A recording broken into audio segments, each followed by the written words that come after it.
welcome everybody to the Mark Rogers Postgame show here on the Miami channel. I'm joined here today by Slim Shady Canes after we just absolutely drubbed the rambling wreck of Georgia Tech, 35-14. Slim, you had any thoughts on the game that we just saw? Well, first of all, I got to give Brown his props. I mean, he did what you want, a true freshman to do, being put in that situation. He didn't come in and give the game away. And then also, I mean, is Rooster back? The Rooster we all know and love? It looks like it. It really looks like it.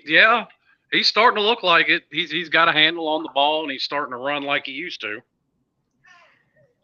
Yeah, I mean, he looked really good, man. Like even from the opening drive, he had I think about 2 runs of over like maybe 5-8 yards, something like that, for first downs on that opening drive, and he looked really good. And it wasn't one of those things where we've seen a lot where we look good on the opening drive and we're able to move the ball a little bit, but we're not able to build on it. But he stayed consistent all game. I think he even got a touchdown. Yeah, Rooster looked real good today. Jakari, he had the there's things that when you look at a freshman quarterback you expect, like the overthrows. He got flustered at some points and it caused the ball to come out in a bit inaccurate, but he did what you needed him to do, where it was he comes in, he's able to make the plays when they're needed, and he doesn't screw up. He didn't have a turnover. The offense didn't have a turnover. Rooster didn't fumble, and the defense stepped up big time.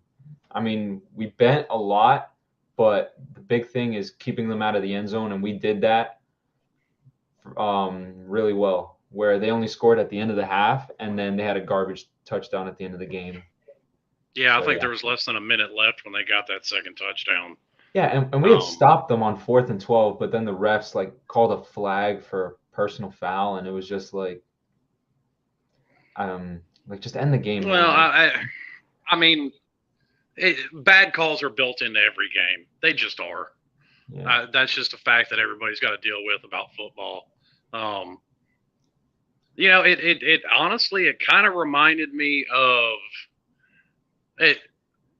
Kind of a mixed defense, a little bit of that bend don't break with Mark D'Onofrio, and getting a little turnover happy like they did with Manny Diaz. Yeah, especially with Cam Kinchens, which this was definitely the best game I've seen from him. He made a lot. He had the crazy pick to start the not to start the game, but near the beginning of the game, where even Tyreek had a chance at it, but he just darted from across the field and just made that leaping grab. He had another leaping pick, and then of course he had the 99-yard pick six, which is the second longest in school history. So just great game from him. And before we continue, MDB 2006, before we even started the show, contributed $4.99. So thank you for that, sir. Give the devil its due. Gaddis had a balanced game plan for Brown, but Rooster and Cam are my players of the game. Yeah, I was looking online, and some people were still complaining about Gaddis' play calling. But other people were giving his props, and even watching the game, I was like, yeah, it looks really balanced, and we really played to our strengths, where it was, all right, let's see if we can push these guys around, and if we can, we're just going to run it down their throats, and that's exactly what we did. The offensive line looked good. We were able to just push Georgia Tech around and pick up pretty much all the yardage we wanted, get into that second and third level, so that looked great too. Yeah, well, and that's what I've been saying about Gaddis all season. He does really want to run a balanced offense. I mean, and we've seen it in games where the offense has been successful early in the year, games like this. And he has a tendency, like most offensive coordinators, to really get pass happy, when you're behind. And we've definitely had a problem with the run game not working. And we saw a definite stretch of that. I think it was like a 4-game stretch from A&M on, where, I mean, they were throwing the ball 40, 45 times a game at least. I mean, the game after Middle even Tennessee had some at 50. Yeah, I mean, after the Middle Tennessee game, Tyler threw for almost 500 yards. Yeah, North Carolina, yeah. Yeah. Well, and that's one too where I think, and it shows Gaddis is game planning who he's going against, because that was a North Carolina game, and their secondary is by far the weakest part of what's an atrocious defense. And I mean, Gaddis game planned it perfectly, and Tyler was able to throw for 500 yards, a few touchdowns. I mean, they came up a little short, but I mean, Gaddis just keeps kind of proving why I say we need to keep him around. And this is something else that got pointed out on some other Miami channels. I think a lot more people are starting to see it too. Not just his balanced offense, but the lack of execution from some players, the lack of effort from some players. And I mean, that can kill a drive completely. That'll stall out. It can. I mean, if you have one offensive lineman that's, in a mood with the coaching staff and, not bought in, not giving effort, one offensive lineman can shut down your whole offense. Yeah, and I think we saw it last week against Florida State where, like being in the stadium, you saw, like I could see in person the energy the guys had to start the game. And it seemed like we'd gotten a 3-and-out to start the game, but then what happens? You get a pass interference penalty and it doesn't go your way and you got to stay on the field.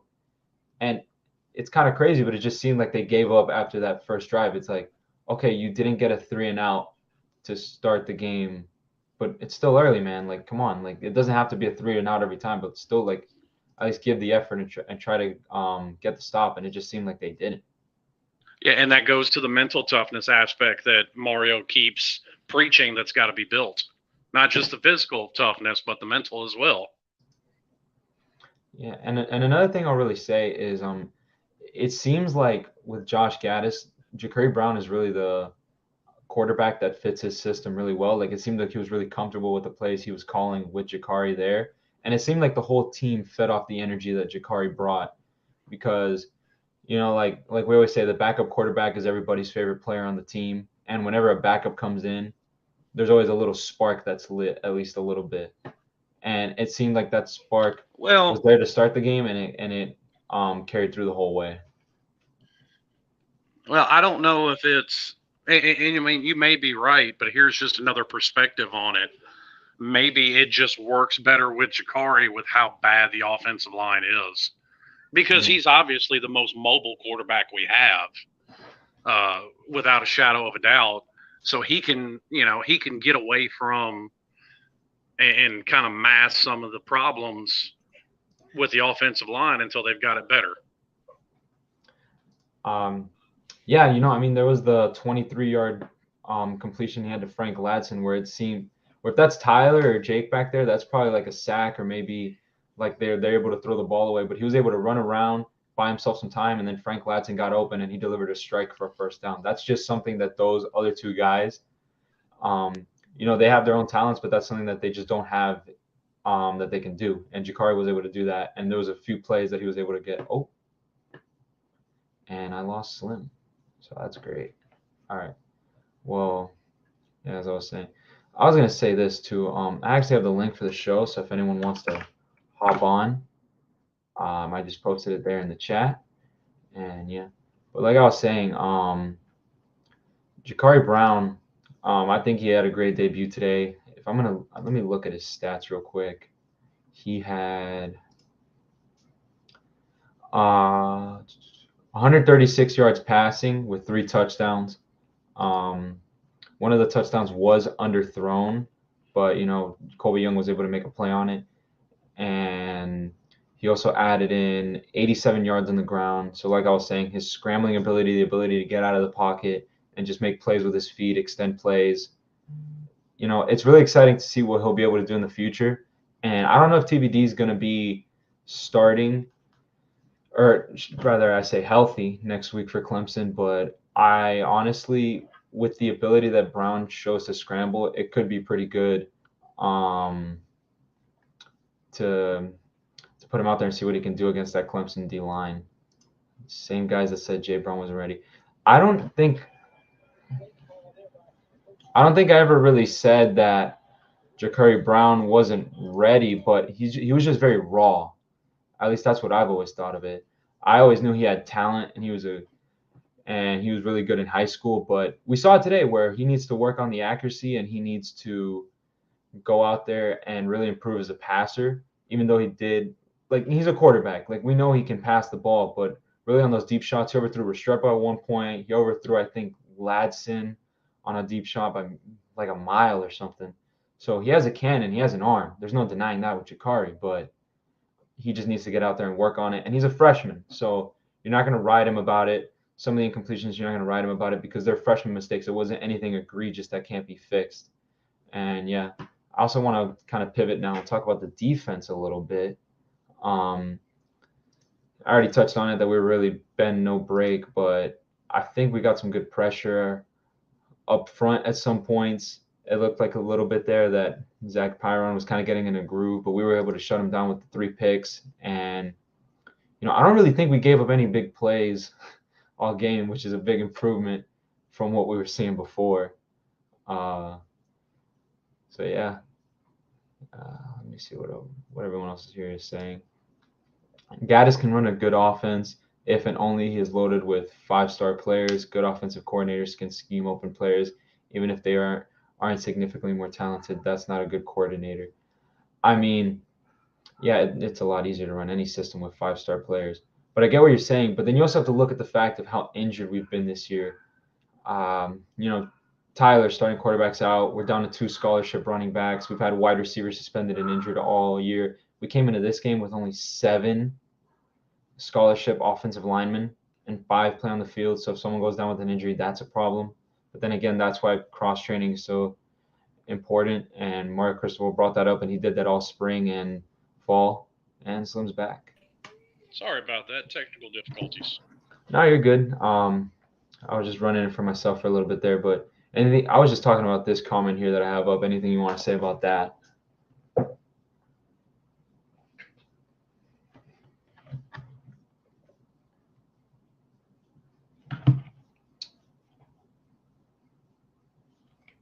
I mean, I completely disagree with the comment because here's the thing. And you hear this a lot out of fans of any fan base, really. Well, they should change their offense to suit the players on their team. No. And literally no offensive coordinator does that. They all come in with what they want to run, and they run it the best they can as they recruit and recruit the players for the system that they're going to run. I don't know where this notion comes from that they're supposed to change up everything they do for whatever situation they walk into. I'm sure you bend it a little bit.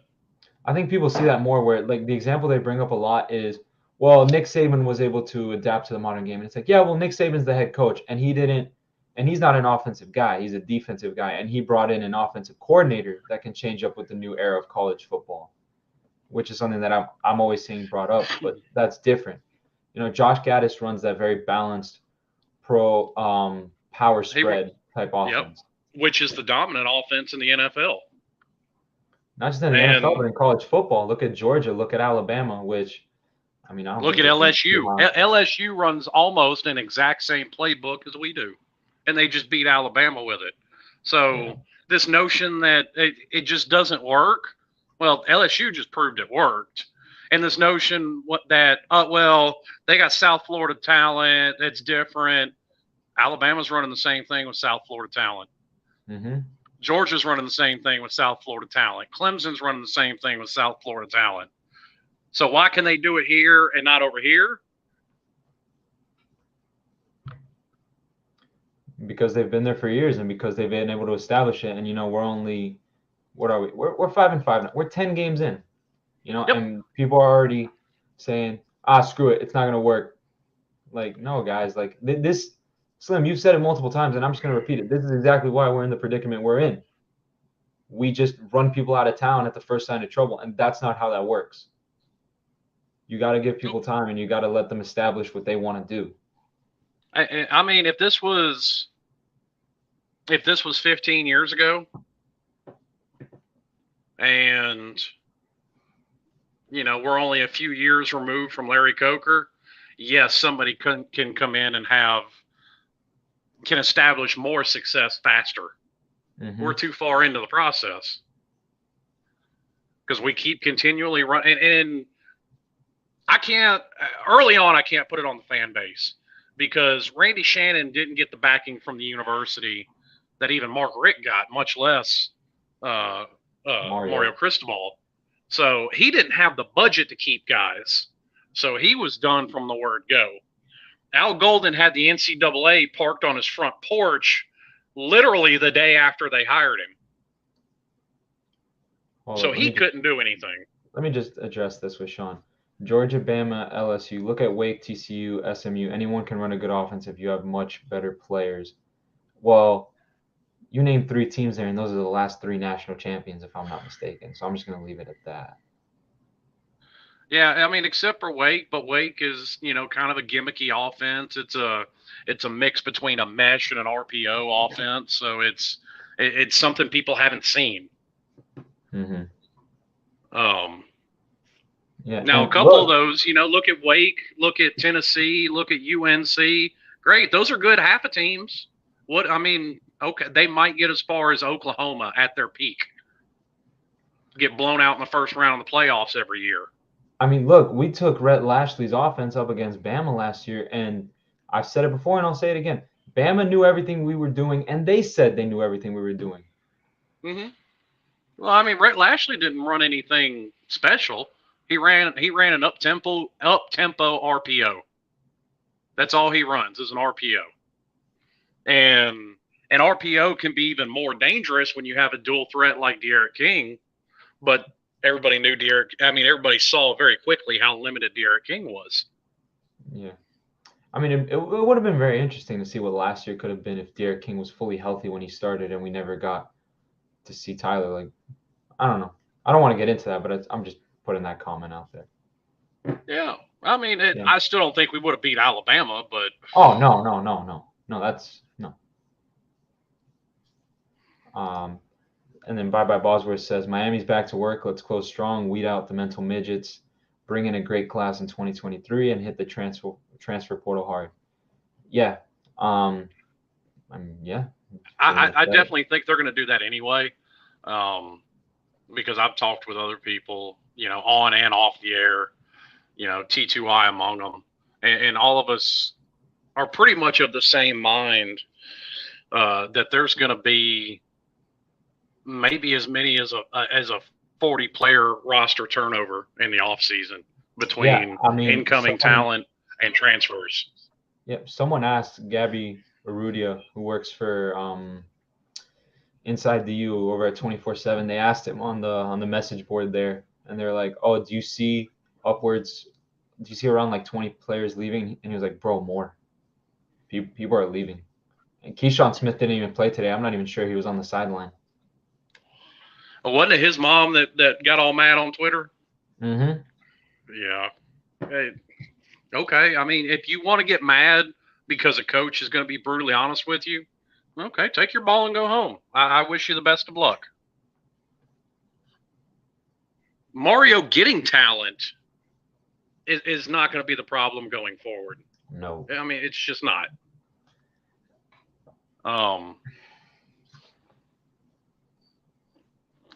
It's going to be getting the right talent, obviously, because everybody's seen with Texas A&M. Yes, stars matter, but stars aren't everything.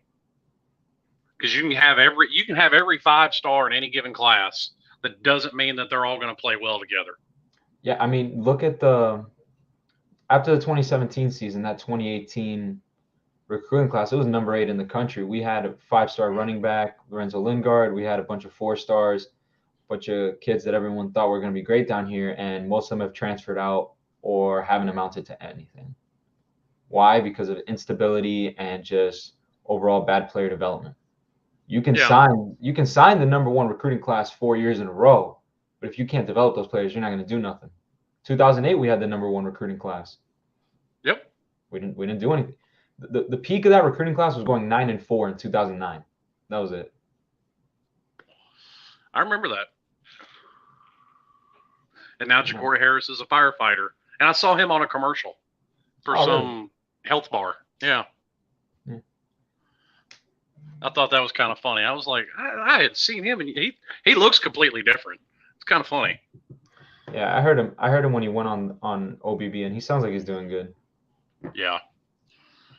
I mean, we've already said it. I've said it ad nauseum. Without stability in the program, and that's why I can't be entirely mad at the players either, because the instability keeps them from getting developed.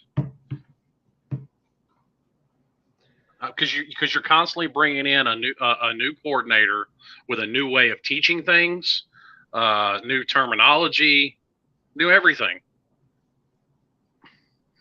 Alabama was able to absorb that after they had the same coordinators for the first 7 years. But you're also seeing that start to catch up with them, the constant carousel of coordinators. I mean, just so look it's not at just the head Clemson coach. now.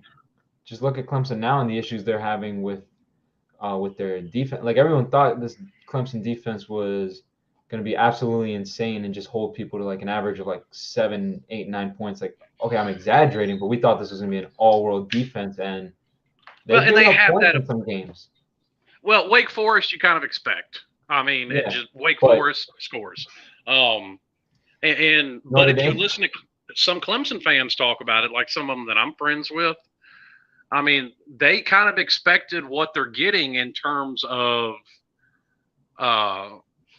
their defensive coordinator.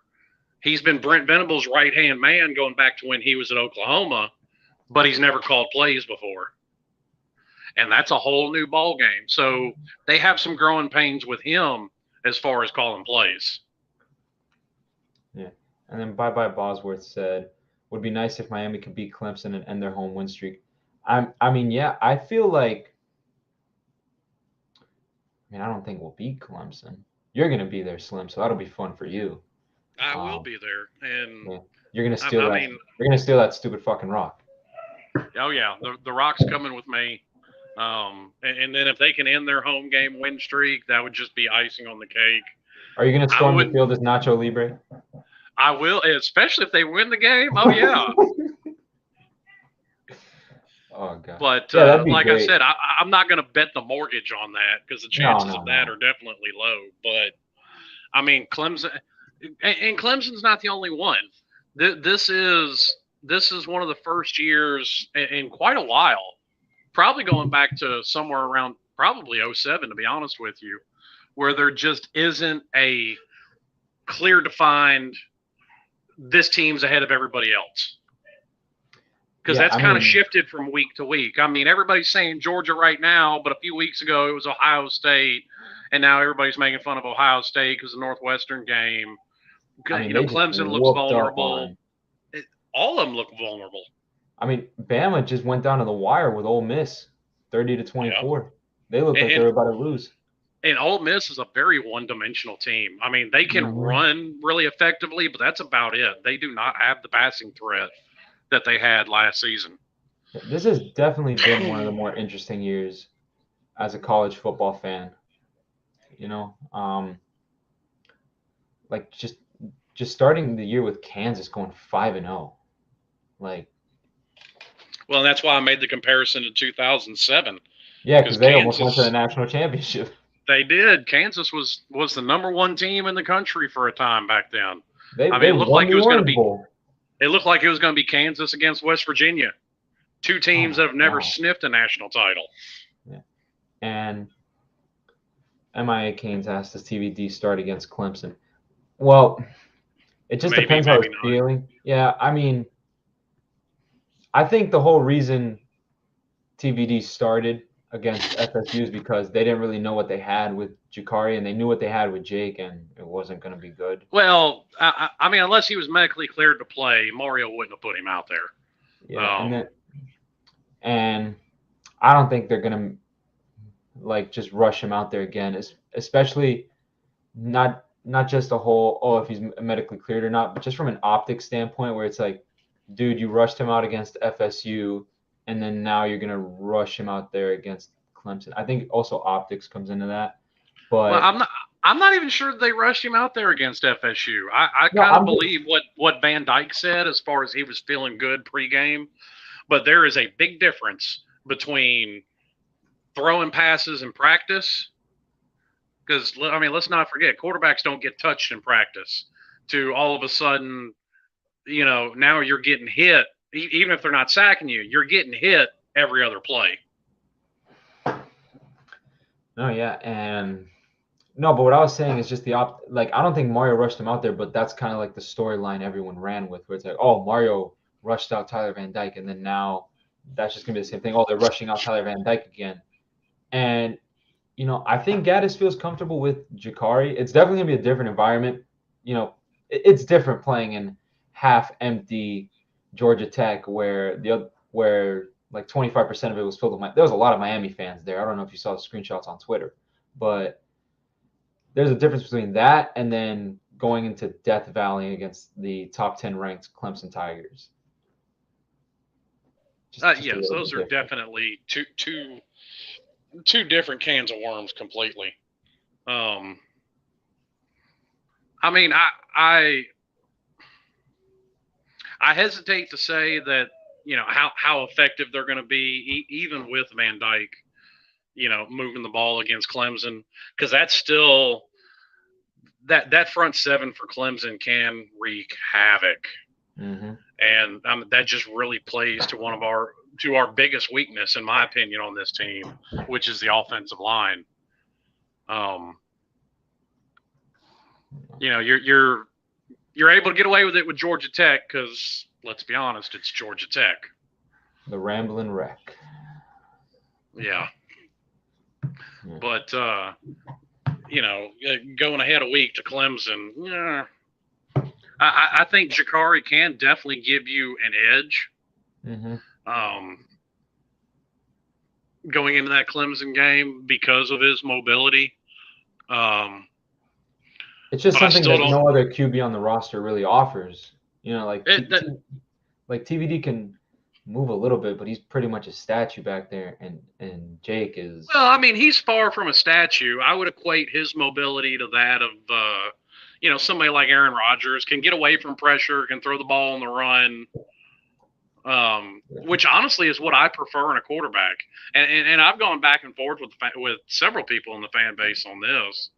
I mean, my personal opinion, they would, if I had to choose, they'd never have a dual threat quarterback. I just prefer pro style passers. But I do think in the situation we're in, something like that is necessary. But even beyond him, I don't have a tremendous amount of faith in this wide receiver core. I mean, Colby Young and Frank Ladson, that's about it. But they're not burning anybody. Restrepo can do a little bit from the slot, but he's not this speedster that can just dash down the field and make a few guys miss. But he's one of the few guys that does consistently create separation. I'll give him that. No, yeah. No, I love Restrepo. I love Restrepo. I'm just saying, like, he's not this insane all-world talent out of the slot. No, if I were to make a comparison to somebody everybody would probably know, it'd be somebody like Julian Edelman.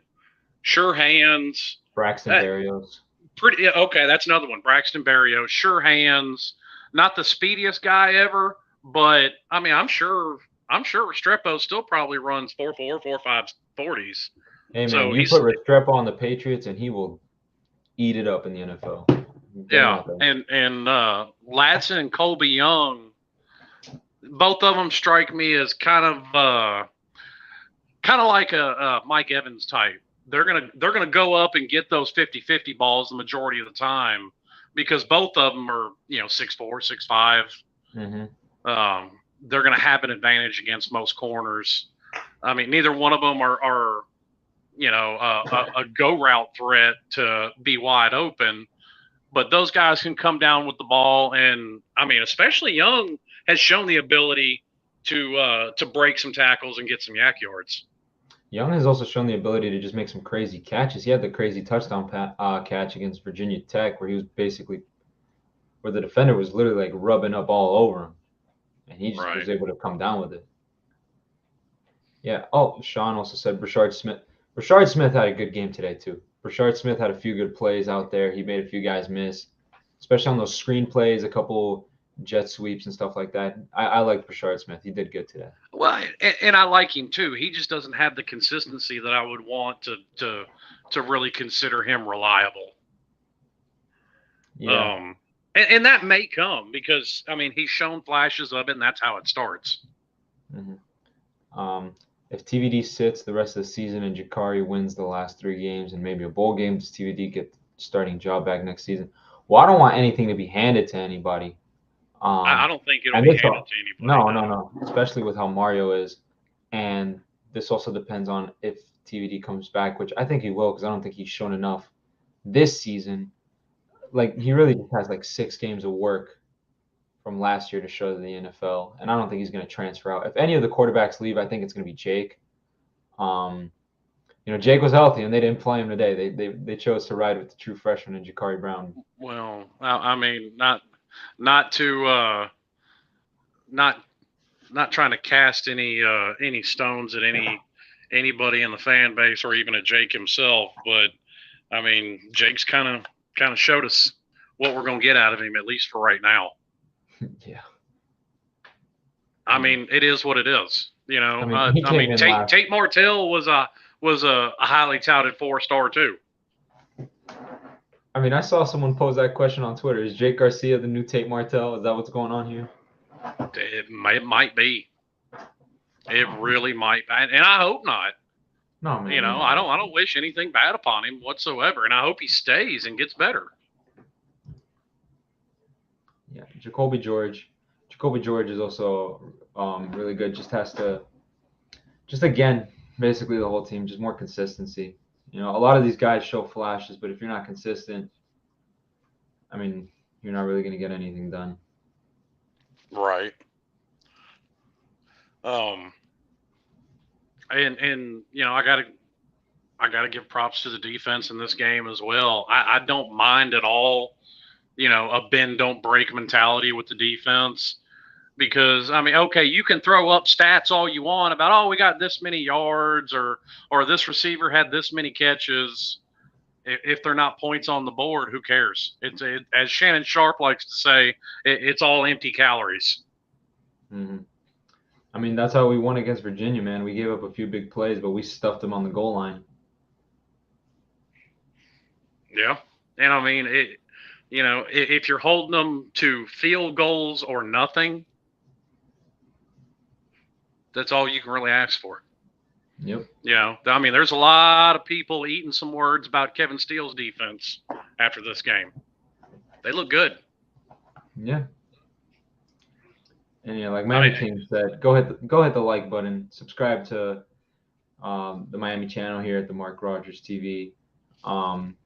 If you want to jump in, I've left the link to the stream twice. If you feel like you want to send a super chat or anything, feel free to do so.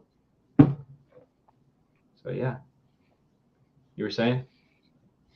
I agree with what Proper Consult says up here. He said this game showed our team has character. They could have mailed it in.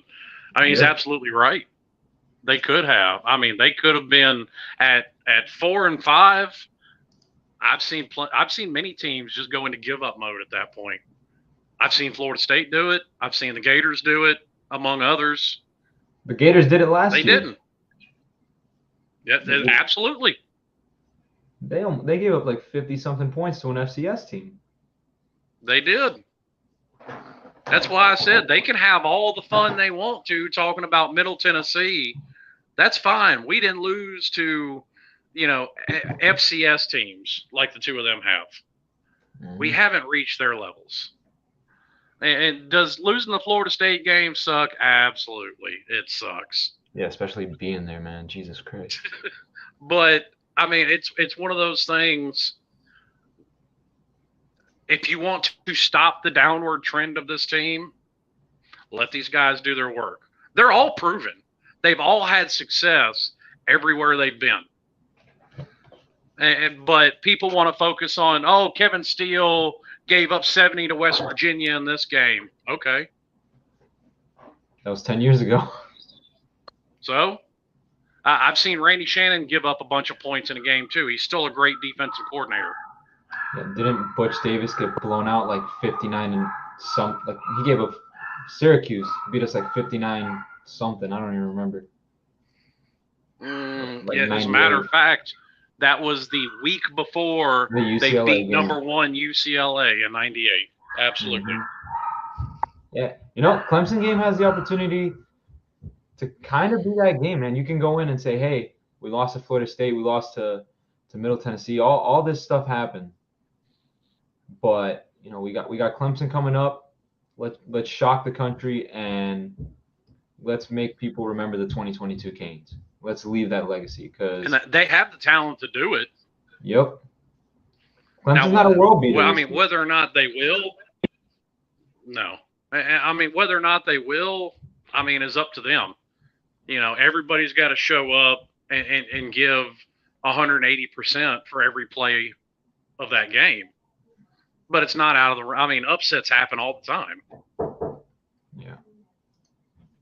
I mean, like you look at that 98 game, you go back and watch it, and there was points where we were down like 2 touchdowns, and they just didn't give up.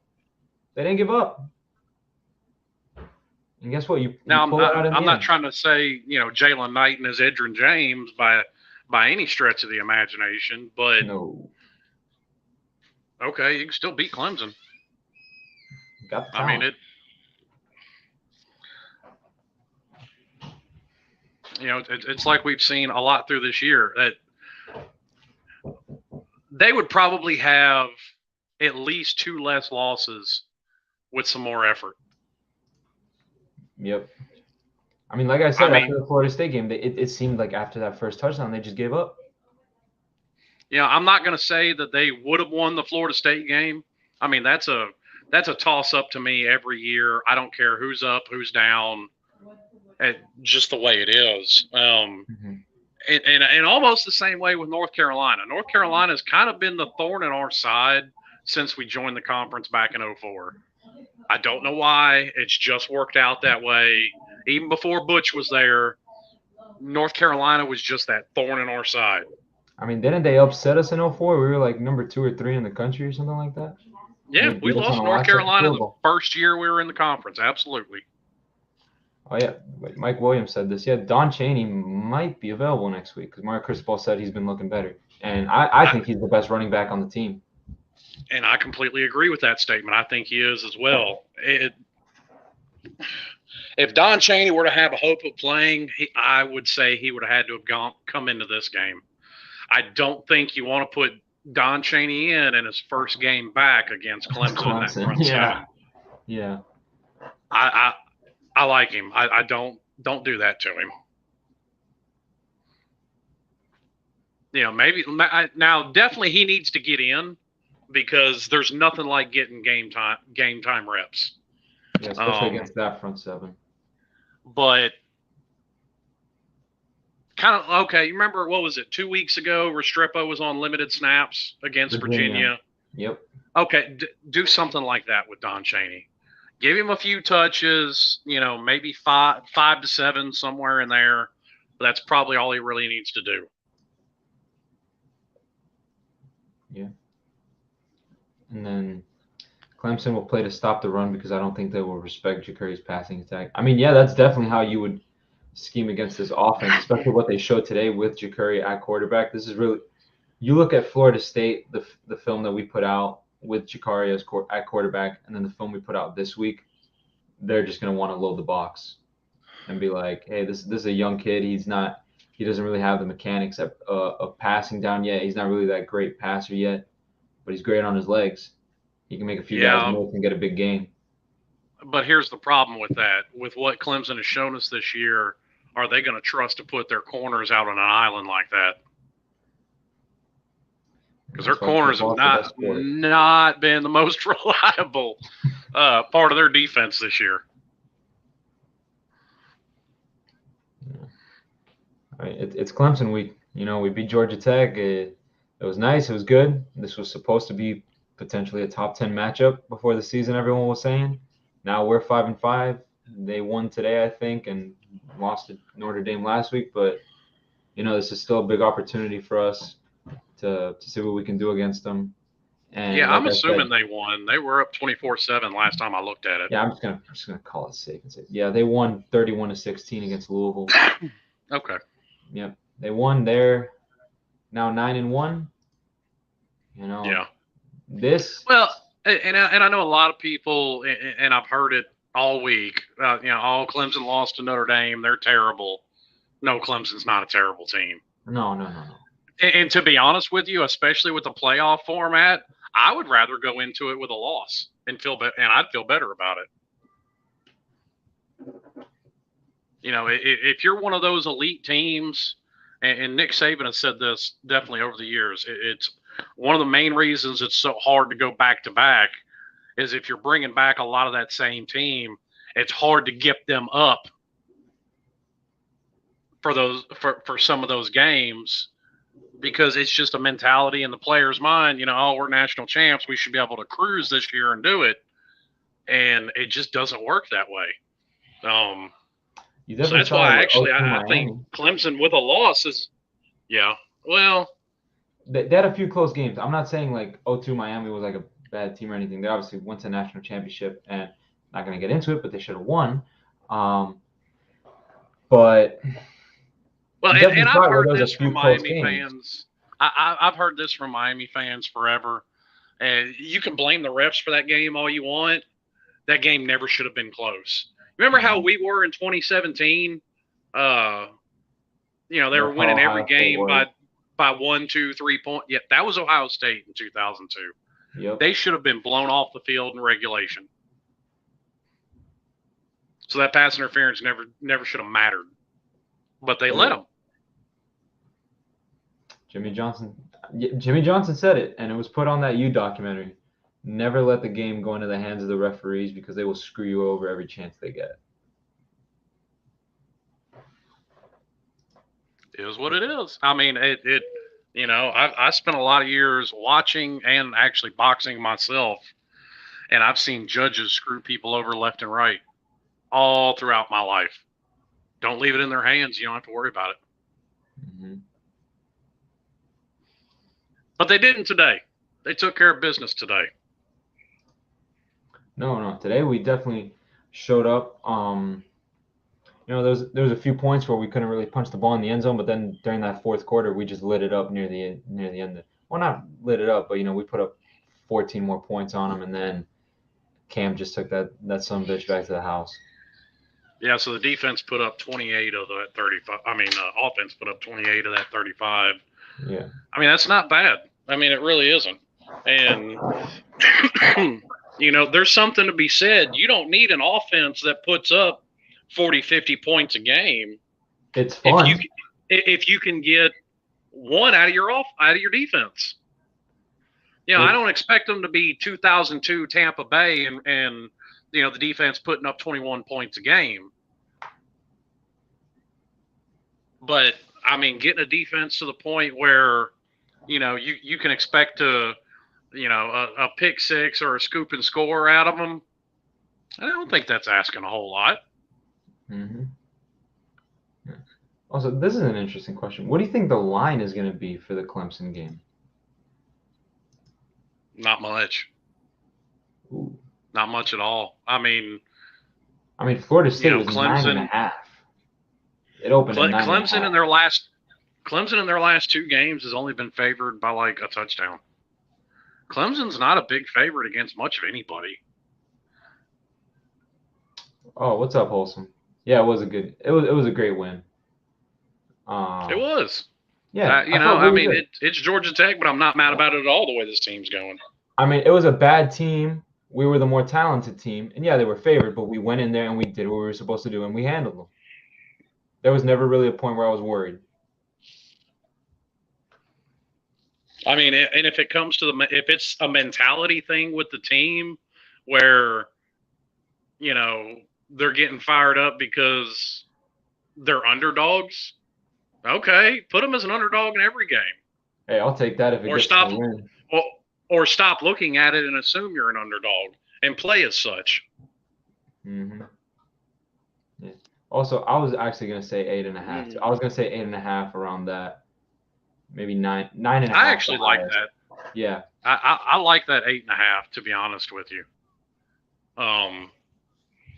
And it's not like Clemson's covered a whole lot of spreads this year because they just haven't. Yeah. Also, yeah. Let me know. Awesome. Let me know, and I'll get on. I'll get on the Monday show. But yeah, like I said, it's Clemson week. That's it. From this point, celebrate the win a little bit. We did what we were supposed to do, but now it's time to go out there and prepare for the biggest game we have left.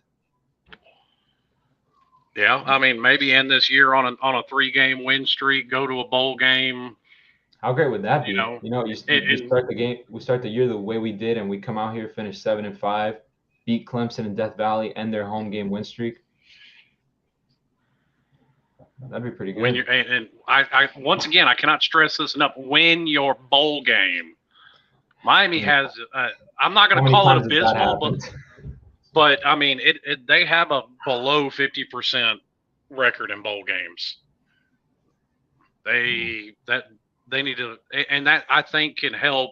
That can help give you recruiting momentum going into the next year, and it can give the coach a way of trying to roll some momentum into the next season. No, yeah. I mean, we're already recruiting great. Could you imagine finishing this year 8-5 with the scenario we just described and what that could do for recruiting? Just saying. Right.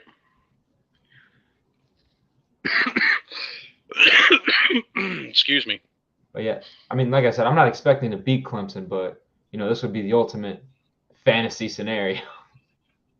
Well, when your team's bad, that's about all you can really do with it is come up with a scenario where things can work out their absolute best. I mean, yeah, Jesus. But to add a little bit of fuel to that fire, Miami is undefeated in games I've been to. Not me. I'm just saying. I've been to one home win this year. All the other ones have been losses, man. It's been brutal down here. Well, and that should also, I mean, looking at football, people break down every little stat. Miami does better on the road this year than they do at home.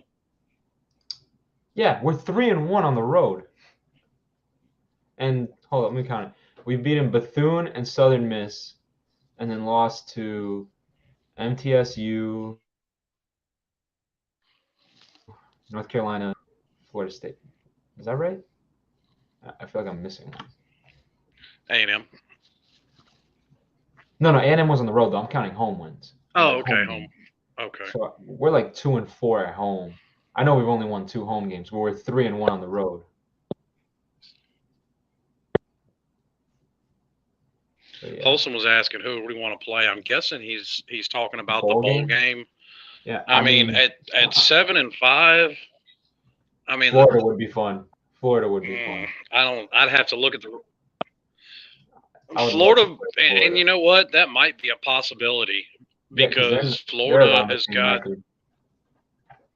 Yeah, I think going into this week they were a game ahead of us, but I actually had them. I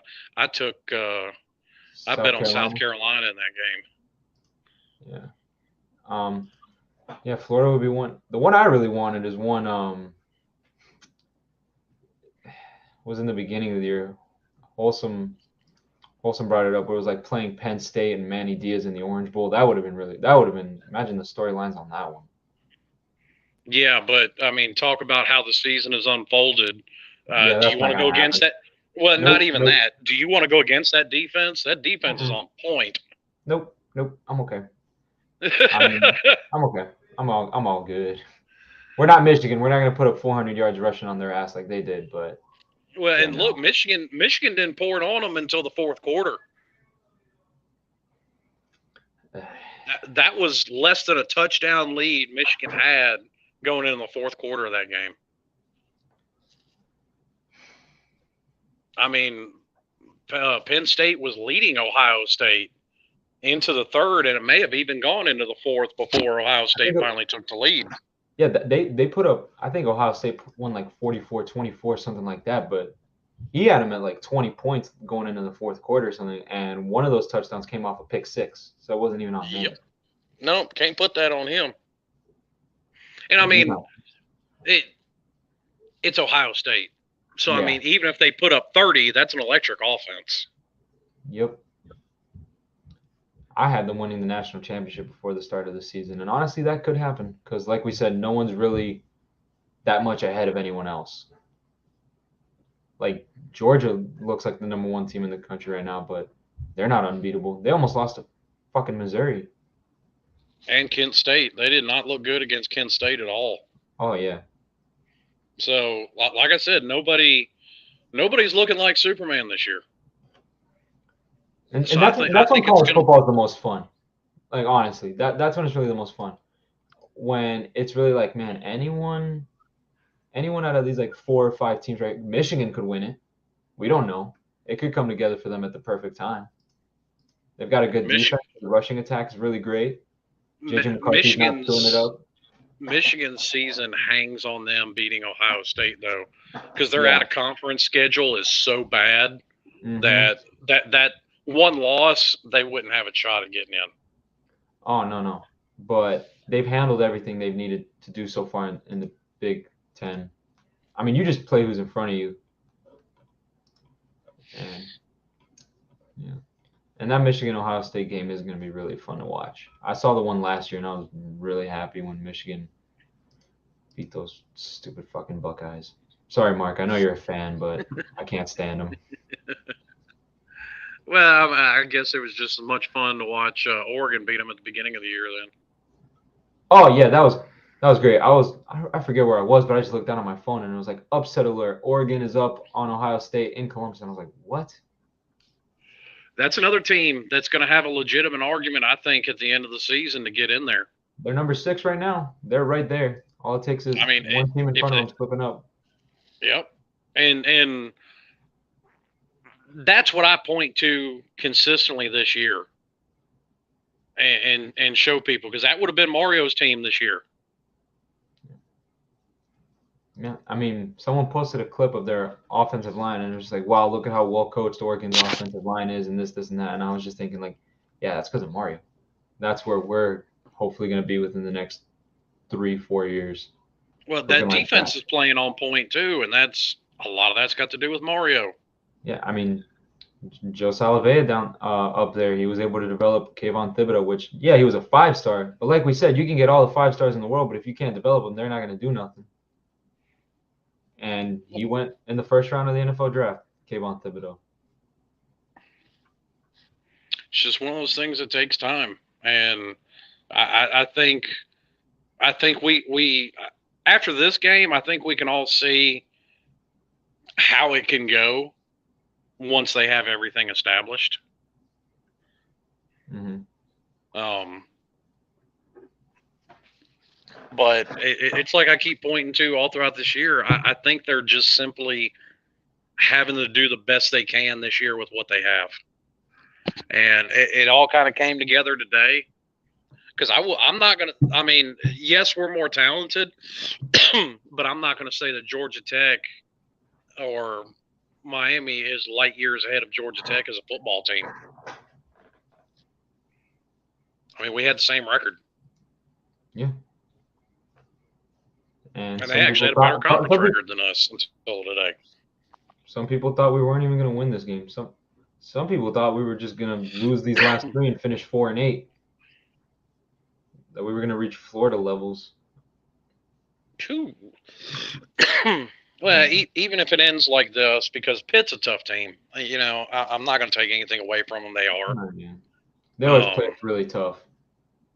Well, Pitt's a tough team, period. I mean, let's not forget, Tennessee was ranked number 1 in the country. They had to go to overtime to beat Pitt. So that's a team that can give anybody fits. Yeah, but they're also decimated with injuries, if I'm not wrong. They are. They're kind of like us in that regard, and you know I feel bad for them. But I mean, it's the way football goes sometimes.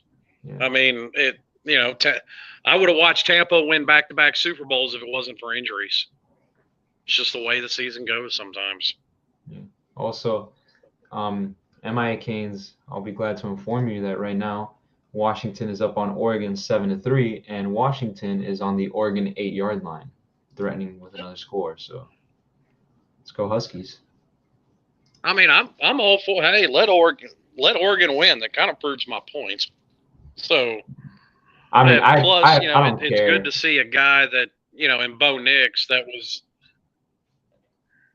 Well, I like storylines, and being a college football fan in general, you kind of seen Bo Nix talent get squandered at Auburn with everything that was going on there. Yeah, and also me and you said last week or like 2 weeks ago, it would be really funny to see Bo Nix in the college football playoffs. Dude, it really would. I'd actually like to see him get another crack at Georgia. He's 0-4 against Georgia. I like storylines. He's 0-4 against Georgia. And, speaking of Auburn, I think that's another, and it's not one I use often, but it's another perfect example where instability, even at coordinators, does not do your team good. Because look what happened there. It started off, Gus Malzahn was the offensive coordinator and the head coach. Nobody liked it. They made him hire an offensive coordinator. He did. Good for a year.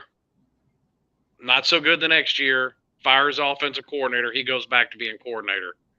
And it's just rinse and repeat with that cycle over and over and over again. So Bo Nix is a perfect example. He's got talent. Everybody can see it. But because of instability at the coaching position at Auburn, wasn't able to realize it. I mean, his first and now game. He's gotten himself into a system that he's flourishing in. His first game was against Oregon, funnily enough, where he led the comeback with Mario as head coach. It was. It was. That was a lucky pass too. He literally just chucked that ball up, and said, I mean, it was. He's out there somewhere. Somebody's down there. Come up with it, and it just so happened that somebody did. Yeah, and then he also beat Bama that year, but that was the year Tua got injured, and it was Mac Jones when he was the backup. But still, hey, he beat Bama. Well, I don't necessarily, and I get Tennessee's reason for being happy about it, because Tennessee hadn't beat Alabama in like 16 years. Since like 06, right? It's like I told a Tennessee fan after that game. Yes, I believe so. Mm-hmm. It's like I told a Tennessee fan after that game. It's like somebody beats Alabama pretty much every year. I said they've only had 2 undefeated runs under Nick Saban. 2020. In 2012. Yep. 2009. That's it. Every other year they had a loss. Yeah. Okay, so they've had 3. 2020 gave them their 3rd. Yep. And that was the COVID year. Oh, that's right. Shorter schedule. That Florida that Florida Alabama game was a good one though. Oh yeah, that was an insane game. My favorite thing from that year though is all the Notre Dame fans just being like, please don't put us in the playoff. I'd rather not be in the playoff than get blown out by Bama in the playoff. Please don't do it. Because they just knew it was coming. And they knew it was coming. Notre Dame in big games. Never show that's up. why, you hear on these shows a lot, people try and come up with playoff scenarios. And it's like, I've given up trying to figure out what the committee is going to do and who they're going to put in. Because, I mean, if you would have asked me in 2019, I'd have said there was no shot that they would put in a team that gets absolutely blown out in their conference title game. But they've done it twice. Yeah, 2020 they put in Notre Dame, and then who was the other one? Oh, Georgia last year. Yeah, Jesus Christ. Georgia, I think it was like 44. I think Alabama beat Georgia worse than Georgia beat them in the national title game. Oh, 2021 SEC championship. I'm actually genuinely interested in seeing what the score was. The final. Oh my God. 41-24. There you go. Jesus Christ. So actually, it was very similar. Yeah. Yeah, and then I just I would have thought it. I remember when Notre Dame beat Clemson in the regular season during 2020, and I was like, dude, Trevor Lawrence was out, and this was still like a close game that I think even went to overtime or something. Like It did go to overtime. DJ looked awesome. DJ passed for like 450 yards in that game. Yeah. And Travis Etienne ran all over him. But it was one of those, the defense just had trouble that day against Notre Dame. Yeah, and then they whooped on him in the ACC championship game. Oh, yeah, that wasn't even close. Yeah, which I don't know if we would have ever been able to live down the jokes if Notre Dame had won an ACC championship in their first year, and we've never won one.